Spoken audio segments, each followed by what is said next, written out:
Ya, Assalamualaikum warahmatullahi wabarakatuh. Selamat malam.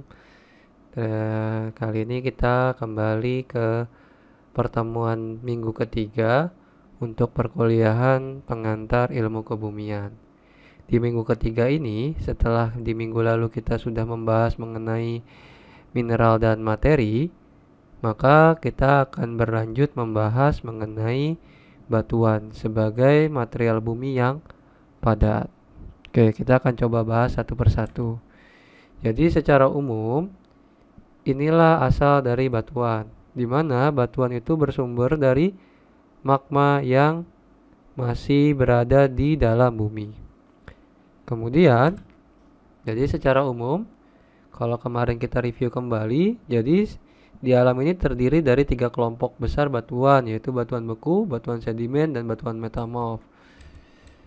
Kemudian ya tadi batuan beku terbentuk dari hasil pendinginan dan kristalisasi dari magma yang terjadi di dalam dan atau di luar bumi.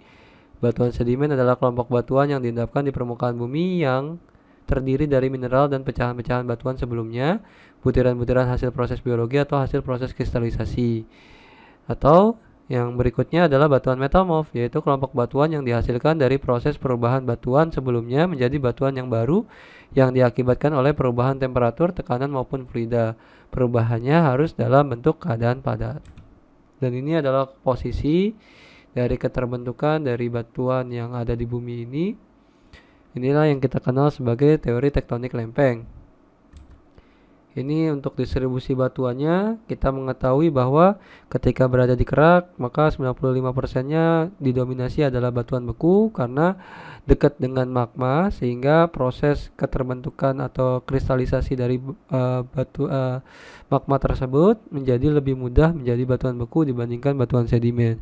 Tapi karena di permukaan lebih dominannya adalah adanya proses pelapukan, kemudian proses transportasi dan lain sebagainya, maka untuk di permukaan sedimentasi batuan sedimen akan jauh lebih banyak dibandingkan batuan beku. Ini adalah prosesnya, di mana ini merupakan adalah proses siklus dari batuan. Sama ini yang kemarin sudah saya jelaskan. Jadi bagaimana proses ini merupakan sebuah siklus atau cycle, di mana di dalam cycle ini yang di luar ini adalah proses utama, di mana kadang-kadang ini terjadi secara terus-menerus, tapi bukan berarti ini hanya berada di luar di lingkaran ini aja yang warna ungu ini, tapi juga bisa jadi disebabkan juga bisa berubah dari yang warna biru muda ini. Misalnya batuan metamorf nggak mesti harus melting jadi magma, bisa juga dia terangkat, kemudian terlapukan, kemudian tertransportasi dan terdeposisi dan berubah menjadi sedimen. Begitu dan seterusnya. Ini adalah prosesnya bagaimana tadi pembentukan dari siklus batuan. Ini juga sama bagaimana keberadaan dari batuan-batuan tersebut di bumi kita. Nah, kemarin kita sudah coba bahas bagaimana adanya distribusi batuan yang berada dalam zona konvergensi lempeng atau pertemuan antara lempeng yang saling mendekat. Nah, di sini kita anggap ada lempeng samudra yang lebih berat dibandingkan lempeng benua, di mana yang bagian lebih berat ini dia akan menunjam ke dalam atau ke bawah dari si lempeng benua yang lebih ringan.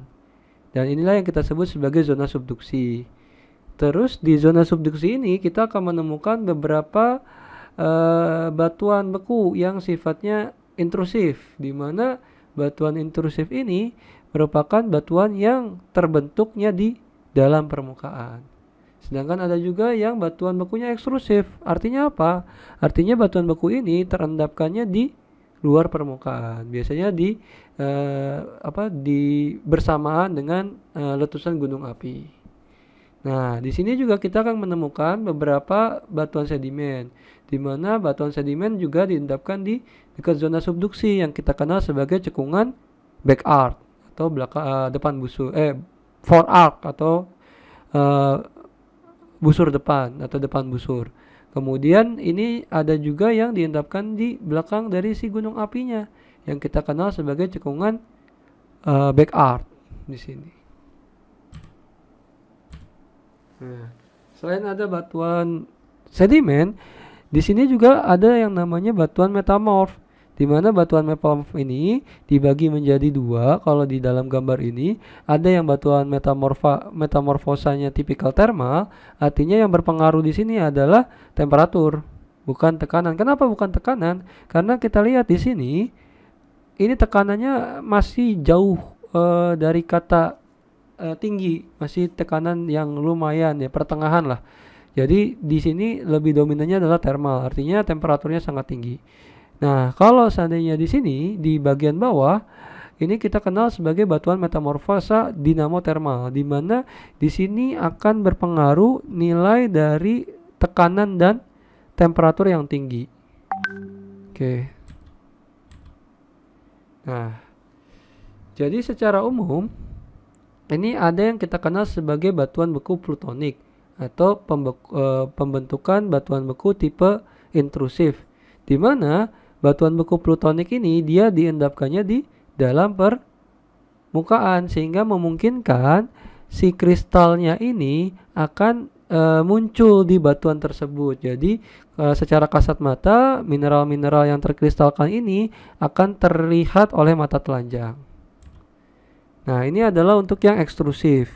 Nah, bedanya apa sih, Pak? Jadi yang ekstrusif ini karena pembekuannya relatif cepat sehingga tidak memungkinkan pembekuan kristal di dalam batuan tersebut, sehingga dalam batuan ekstrusif ini jenisnya ini mineralnya akan kadang-kadang tidak terlihat oleh kasat mata, atau mungkin ada juga beberapa jenis batuan tipe ekstrusif yang sama sekali tidak terbentuk mineral. Contohnya apa? Contohnya obsidian.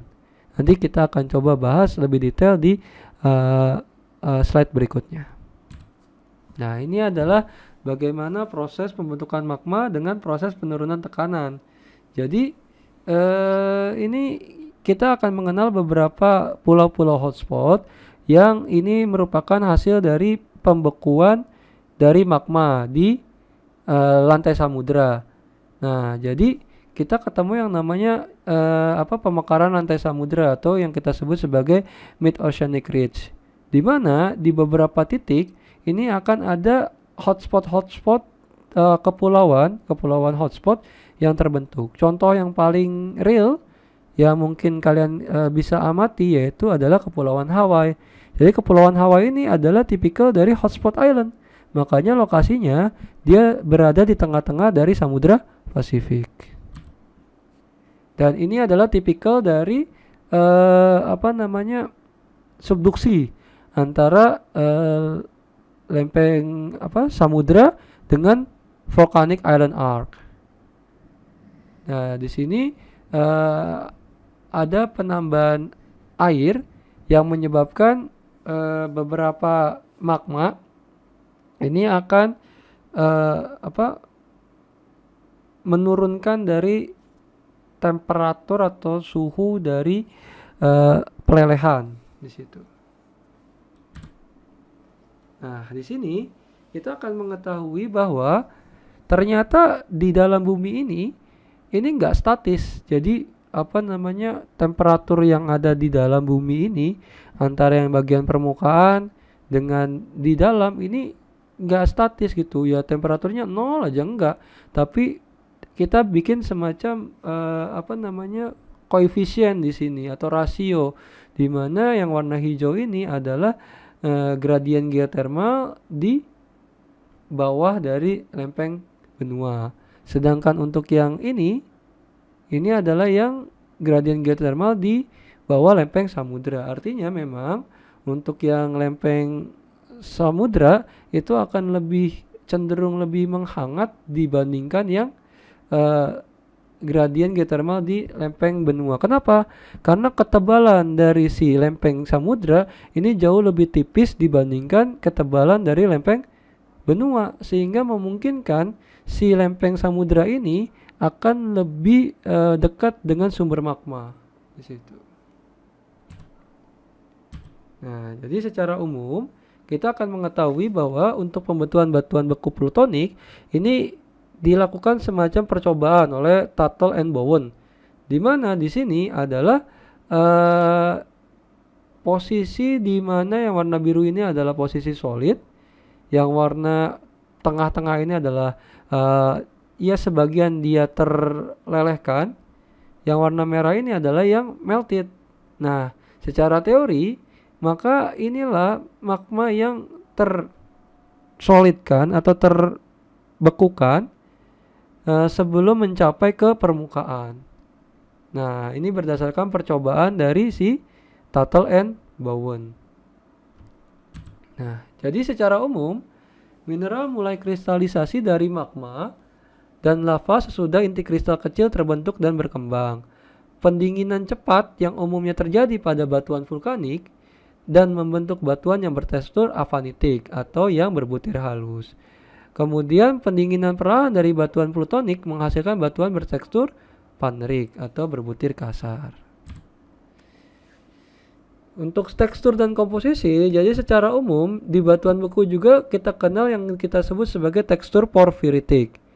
Apa itu tekstur porfiritik? Jadi tekstur yang dihasilkan dari proses pendinginan awal yang perlahan yang diikuti oleh pendinginan cepat agar dapat memberikan ukuran kristal yang berbeda-beda, yang mana besarnya dinamakan atau partikel yang besarnya atau mineral yang besarnya kita sebut sebagai phenocryst, dikelilingi oleh kristal yang lebih kecil yang kita sebut sebagai massa dasar. Nanti jangan kebalik, ini untuk berlaku hanya di batuan beku saja, nanti di batuan sedimen namanya lain lagi gitu. Kemudian tekstur batuan beku lainnya termasuk tadi ada vesikular. Biasanya vesikular ini terdiri dari beberapa lubang-lubang hasil pelepasan gas. Dan ada yang kita sebut juga sebagai piroklastik akibat proses ekstrusif atau peristiwa vulkanisme. Komposisi magma ini juga akan menentukan komposisi batuan beku yang terbentuk. Ini kalau kalian nanti ingat kembali di pertemuan sebelumnya, kita sudah membahas yang namanya deret Bowen. Nah, dari deret Bowen ini kita sudah akan bisa mengetahui kira-kira batuannya ini namanya apa sih, kemudian juga penyusun mineralnya apa. Dari penyusun mineralnya kita bisa mengetahui komposisi magma. Apakah dia felsic atau asam, apakah dia intermediate atau campuran atau pertengahan, atau dia mafic atau mungkin dia basa, atau mungkin ultra mafic atau ultra basa di sana. Jadi satu jenis magma bisa juga menghasilkan berbagai jenis batuan beku. Nah, ini adalah bagaimana proses dari komposisi magma. Jadi awalnya ini adalah adanya si kerak benua. Ini bidang mantel. Kemudian ketika adanya si densitas magma yang mafic ini lebih kecil dibandingkan densitas dari mantel, maka ada kemungkinan dia akan bergerak menuju ke atas. Sampai pada suatu ketika si densitas si magma mafic ini akan lebih besar dari si densitas kerak. Jadi ketika sampai itu terjadi, maka akan ada celah yang terbentuk akibat dari si densitas yang jauh lebih tinggi ini. Sehingga muncul zona lemah, di mana zona lemah tersebutlah yang menjadi jalur dari si magma ini sampai ke permukaan. Nah, ini tadi untuk yang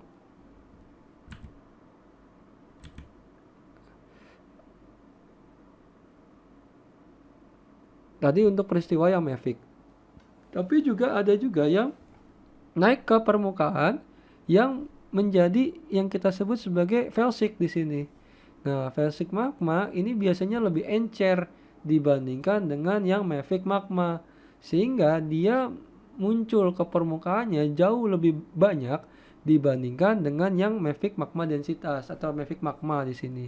Sehingga proses keterbentukannya di sini dia akan jauh lebih dekat dengan permukaan dibandingkan yang mafic. Jadi berdasarkan komposisi batuan beku ini bisa menjadi dua. Yang pertama adalah felsic atau asam. Contohnya adalah granit dan riolit. Untuk yang mafic atau basa, ini contohnya adalah gabbro, diorit, dan basalt. Ada juga yang batuan beku yang komposisinya intermediate atau yang menengah. Contohnya adalah granodiorit, andesit, kemudian diorit juga gitu loh. Nah, ada beberapa istilah atau struktur primer dari batuan beku atau bentukan dari batuan beku. Contohnya yang pertama adalah pluton. Jadi pluton ini apa? Pluton ini adalah tubuh batuan beku yang mengintrusi batuan samping atau yang membeku jauh di bawah permukaan bumi. Intrusi diklasifikasikan berdasarkan volume dan geometri. Intrusi yang konkordan ini contohnya adalah sil dan lakolit.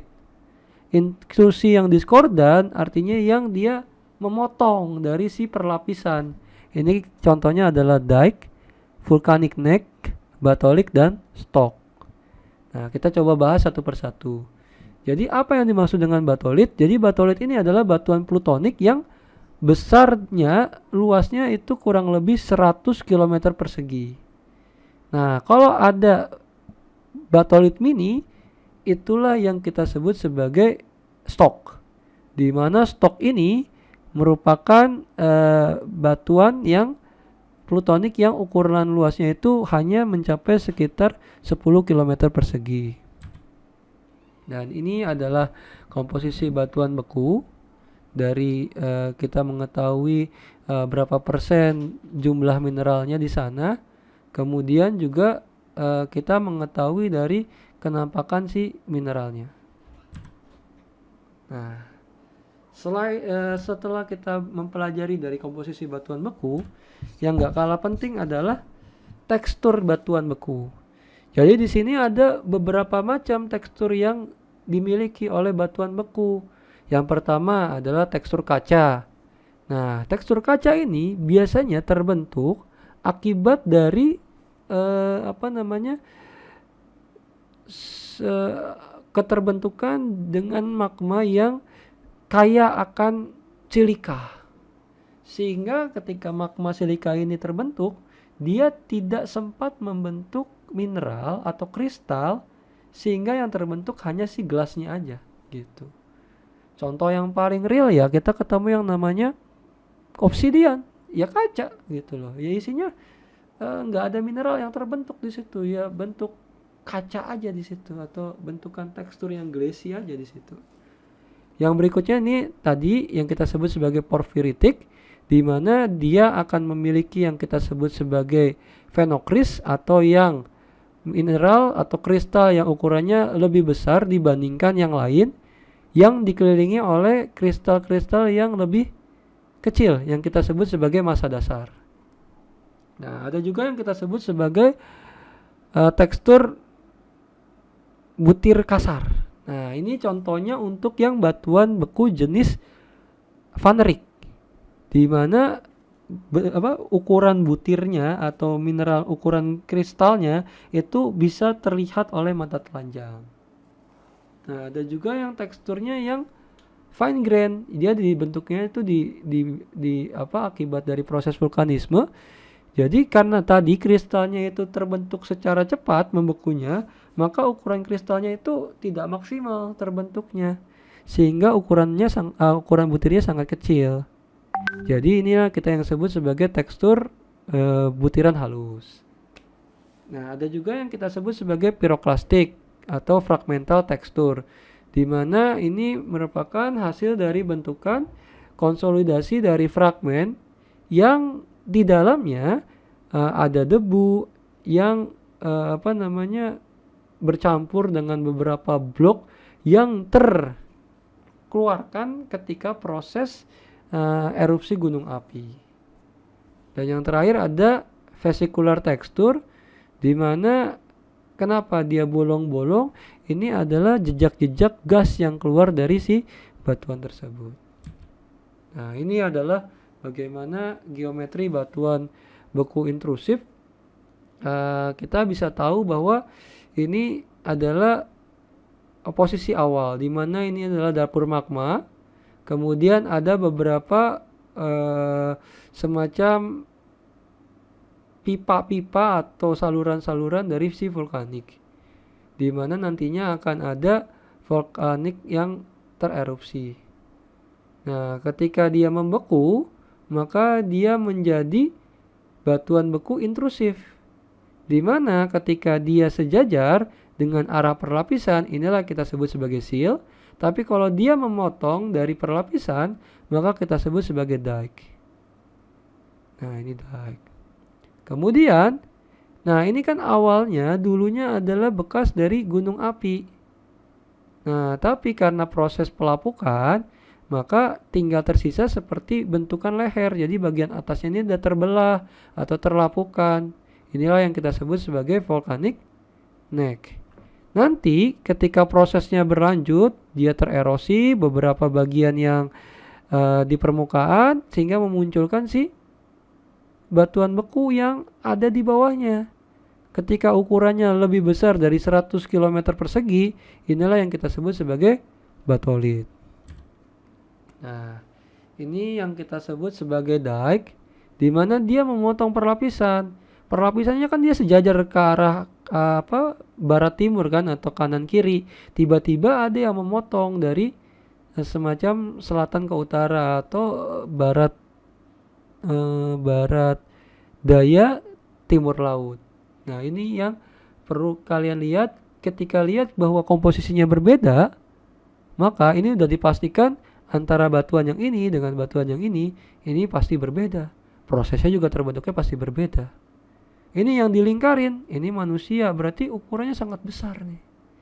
Jadi yang namanya batuan itu perlu yang namanya komparator. Kalau seandainya kalian memfoto, membuat sketsa, harus perlu yang namanya komparator. Kenapa? Karena kita pengen tahu nih skala dari si singkapannya tuh seluas apa sih? Yang difoto tuh gimana sih? Gitu. Nah, ini kalau tadi adalah yang memotong perlapisan, kalau ini adalah yang sejajar dengan perlapisan. Perlapisannya sama, arahnya barat timur. Nah, di sini kalau kalian bisa lihat, ini kan ada semacam batuan dengan komposisi yang berbeda. Kita lihat dari warnanya juga berbeda. Kemudian juga dia lebih rigid atau lebih tahan, resisten terhadap pelapukan dibandingkan yang di bagian bawah dan atasnya. Nah, inilah yang kita sebut sebagai intrusi yang sejajar atau yang konkordan. Contohnya adalah ini adalah jenisnya namanya adalah seal. Gitu.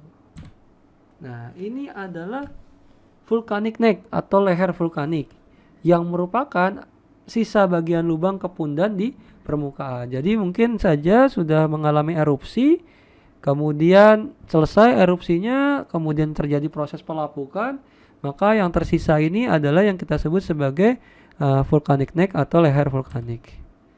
Dan ini adalah batolit yang ukurannya cukup luas, yaitu 100 km persegi. Komposisi umumnya ya nggak mesti granit atau granodiorit, tapi umumnya adalah granit dan granodiorit. Karena kita tahu bahwa yang lebih dekat ke permukaan ini adalah magma-magma yang sifatnya lebih ke felsic dibandingkan yang mafic. Sehingga ketika dia magmanya adalah jenis felsic, maka kemungkinan yang terbentuk itu biasanya adalah granit atau granodiorit atau diorit. Gak mungkin kita akan ketemu yang namanya gabbro di sana. Kenapa gak mungkin? Karena gabbro kalau secara deret bone dia tipikal magmanya adalah tipikal magma mafic yang jauh dari permukaan. Sehingga sulit sekali kita ketemukan bahwa batolit ini akan berisi dari gabbro. Nah, ini geometri dari batuan beku intrusif yang sudah saya jelaskan semua, dan ini adalah contoh-contoh dari kenampakannya di alam. Oke. Nah, ini tadi sepertinya udah saya jelaskan lebih jauh. Jadi yang bagian kiri ini, riolit, andesit, basalt, adalah batuan beku jenis yang ekstrusif. Artinya dia yang lebih ke avanitik, yang mineralnya tidak terlihat oleh mata telanjang. Sedangkan yang granit, diorit, gabbro, ini adalah tipikal yang semacam yang lebih vanerik, yang kelihatan kristal-kristal si mineralnya. Tapi secara komposisi, Ini sama sebenarnya antara riolit dengan granit, andesit dengan diorit, ataupun basalt dengan gabbro. Ini jadi kalau seandainya ini yang seri continuous dari anortit, bitonit, labradorit, andesin, oligoklas, albit, sampai kita ketemu sama potasium feldspar atau orthoklas, ini adalah yang kita sebut sebagai deret Bowen untuk yang continuous series. Ini yang sudah saya jelaskan sebelumnya. Ini juga sama, dan ini adalah beberapa bentukan kalau seandainya kita mau mengetahui tipe dari si batuannya. Misalnya contoh, kalau kalian ketemu pumice atau skoria, nah ini bisa jadi, atau ini peristiwa keterbentukannya ini biasanya diawali oleh aliran lava, atau mungkin juga dari piroklastik, atau mungkin juga dari aliran lava yang dekat dengan kerak gitu. Jadi untuk yang pumice itu yang yang lava flow, sedangkan untuk yang skoria ini yang lebih dekat dengan kerak. Jadi karena dia dekat dengan kerak, maka pumice ini yang kita kenal sebagai batu apung. Jadi sama-sama dia tipikal vesikular, tapi secara komposisi ataupun secara densitas, pumice ini lebih kecil dibandingkan skoria secara densitas. Artinya pumice karena dia banyak sekali material gas yang ada di sana, sehingga memungkinkan banyaknya lubang yang terbentuk di batu tersebut, sehingga densitas yang dihasilkan juga jauh lebih ringan. Kemudian ada obsidian, ada riolit, andesit, dan basalt, dan beberapa batuan tipe intrusif. Yaitu adalah untuk penjelasan mengenai klasifikasi batuan beku untuk yang kita bahas di minggu ini. Oke, kita bergeser ke batuan sedimen. Nah, sebelum kita membahas batuan sedimen, kita perlu mengetahui terlebih dahulu mengenai pelapukan. Jadi secara umum di bumi ini terdiri dari 2 pelapukan. Yang satu adalah pelapukan fisik, yang satu adalah pelapukan kimia. Nah, bedanya apa? Bedanya adalah yang namanya pelapukan fisik ini secara penyusun atau komposisi dari mineralnya dia tidak akan berubah. Yang berubah hanya bentukan fisiknya aja. Mungkin ukuran butirnya jauh lebih kecil nantinya. Kemudian juga beberapa bentukan yang berubah secara fisik. Tapi kalau pelapukan secara kimia, yang berubah itu adalah komposisi penyusunnya atau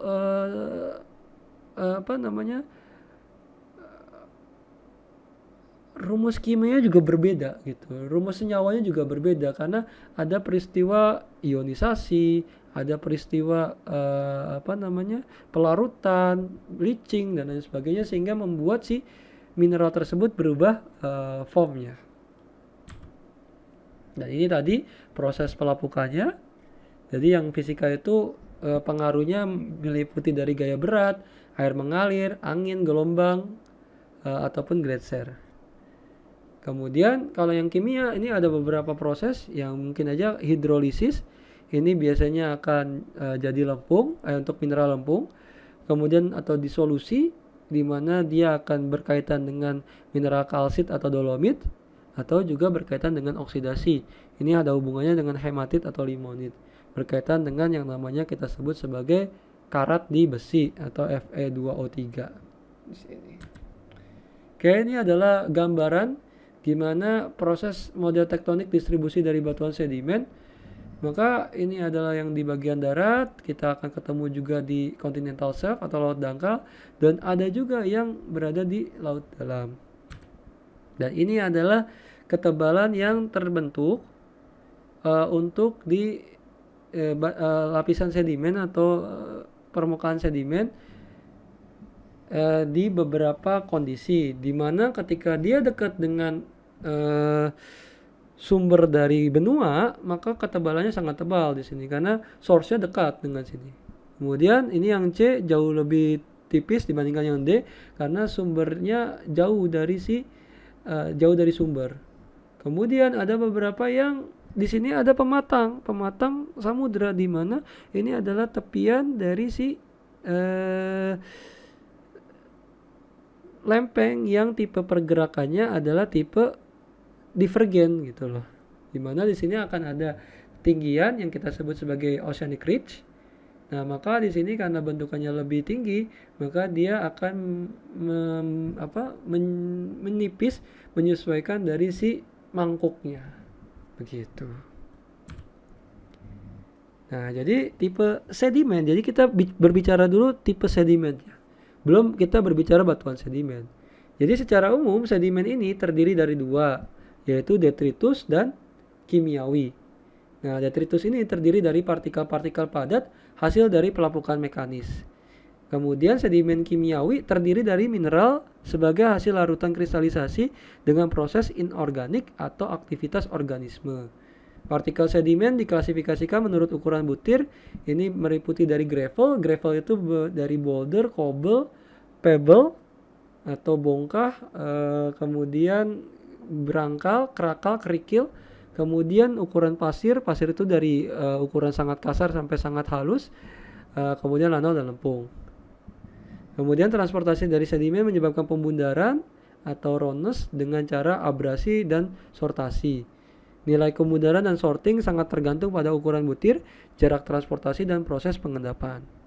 Yang gak kalah penting, di dalam proses sedimentasi, kita mengenal yang namanya proses stratifikasi, yang dimana berubahnya atau proses perubahan dari sedimen menjadi batuan sedimen yang terdiri dari fase kompaksi dan sementasi. Nah, ini tadi udah saya jelaskan, ini ukuran-ukurannya, ini tadi jelasannya. Nah, seperti ini. Jadi awalnya ini misalnya kita bayangkan dulunya ini adalah si lingkungan rawa. Nah, ketika lingkungan rawa, maka kita akan menemukan beberapa jenis tumbuhan yang lebih ke anoksik atau yang rendah dari tingkat oksigen di dalamnya. Kemudian terjadi pemendaman di sana sehingga muncul yang namanya proses kompaksi. Kompaksi semakin keras karena pengaruh dari tekanan temperatur, maka berubah menjadi proses yang kita sebut sebagai metamorfisme. Dan ini adalah proses kompaksi di mana awalnya si butiran-butiran dari si sedimennya awalnya ini masih tidak beraturan. Ketika ada pressure, maka dia jadi berlapis-lapis. Kalau sementasi, ini prosesnya adalah yang awalnya butiran-butiran tersebut belum saling terkoneksi, kemudian terisi oleh beberapa mineral yang datang belakangan, yang sifatnya seperti semen. Jadi perekat antar butir tersebut. Nah, ini bagaimana proses transportasi, di mana di sedimen itu terdiri dari arus traksi dan arus turbidit. Dan ini adalah hubungan antara transportasi butiran menggunakan yang kita kenal sebagai diagram Huelstrom. Ini adalah pergerakan dari transportasi butir. Nah, ini kita akan mengenal beberapa istilah ini yang kita sebut sebagai sortasi. Sortasi itu seperti kalian memilih kacang, batu gitu kan bisa disorting. Nah, kalau sortingnya ngaco, ya kita sebut sebagai very poorly sorted. Artinya ada yang ukurannya sangat besar sampai ukuran kecil tuh merata di sana. Bandingkan dengan yang very well sorted, di mana very well sorted ini ya dia ukurannya hampir seragam semua. Tapi jangan bayangkan semuanya seragam, enggak. Tapi bayangkan bahwa ukurannya itu enggak ada yang berbeda signifikan. Kalau ini kan jelas ada yang besar, mungkin ukurannya kerakal atau berangkal, tapi ada juga yang ukurannya pasir di situ. Nah, selain sorting, ada juga yang kita kenal sebagai roughness atau kebundaran. Nah, di sini ada yang dia angular atau menyudut, atau kita sebut juga subangular kalau ketika dia menyudut tanggung, atau subrondit atau membundar tanggung, atau rounded atau membundar di sini. Ini kaitannya gimana? Ini kaitannya nanti dengan fase yang kita sebut sebagai transportasi. Dan ini adalah material ini asal, yaitu sedimen, jadi belum jadi batuan, jadi masih dalam bentuk gravel atau batuan-batuan lepas, sand, pasir yang seperti yang kalian temukan di material atau di pantai, ada lumpur, yang misalnya kalian dapatkan lumpur sisa banjir, atau lumpur yang lebih halus lagi di sini. Nah, ketika terjadi proses yang kita sebut proses litifikasi, di dalamnya ada kompaksi dan sementasi, maka yang gravel ini ketika terlitifikasi namanya konglomerat atau breksi. Kalau yang sand ini ketika terlitifikasi namanya sandstone atau batu pasir. Yang siltimat ini ketika terlitifikasi menjadi batu lanau. Dan untuk yang clay mud ini ketika tersementasi dan terkompaksi berubah nama menjadi serpi atau claystone. Dan mungkin ini adalah yang terakhir untuk part yang pertama ini. Jadi kita kenal yang namanya di dalam batuan sedimen ini ada skala ukuran butir. Inilah yang kita sebut sebagai skala butir Wentworth. Kadang juga disebut juga Uden Wentworth karena ada dua orang ini yang memodifikasi untuk si ukurannya. Jadi kita kenal yang namanya ukurannya itu ada boulder. Boulder bahasa Indonesianya itu bongkah. Ukurannya lebih besar dari 256 mm atau lebih besar dari 2,56 meter. Ada juga yang cobble atau berangkal. Nah, ukurannya tuh 64 mm. Ada juga yang pebble atau krakal. Ukurannya lebih besar dari 4 mm. Ada juga yang granul atau kerikil. Ini ukurannya adalah lebih besar dari 2 mm. Dari granul, pebble, cobble, boulder, ini kita sebut sebagai gravel. Nah, kemudian di bawah dari 2 mm sampai lebih besar dari 1/16, ini kita sebut sebagai ukurannya adalah pasir. Dari pasir sangat kasar sampai pasir sangat halus. Kemudian lebih besar dari 1/256, ini kita kenal sebagai ukurannya adalah silt. Silt itu adalah peralihan antara pasir ke lempung. Jadi kalau dia secara tekstur tuh mirip-mirip dengan pasir halus, sangat halus, tapi dia sudah dalam kasat mata kita mirip-mirip kayak seperti lempung. Tapi kalau dirasakan teksturnya itu masih kerasa tekstur dari si butirannya. Itulah yang kita sebut sebagai lanau. Kalau clay ya itu udah kita nggak bisa rasakan lagi teksturnya. Oke, demikian untuk part yang pertama. Nanti kita akan lanjutkan untuk part yang kedua mengenai masih membahas tentang proses sedimentasi dan meliputi juga batuan metamorf di dalamnya. Oke, sekian dari saya, kurang lebihnya mohon maaf. Assalamualaikum warahmatullahi wabarakatuh. Sampai ketemu lagi di part yang kedua. Terima kasih.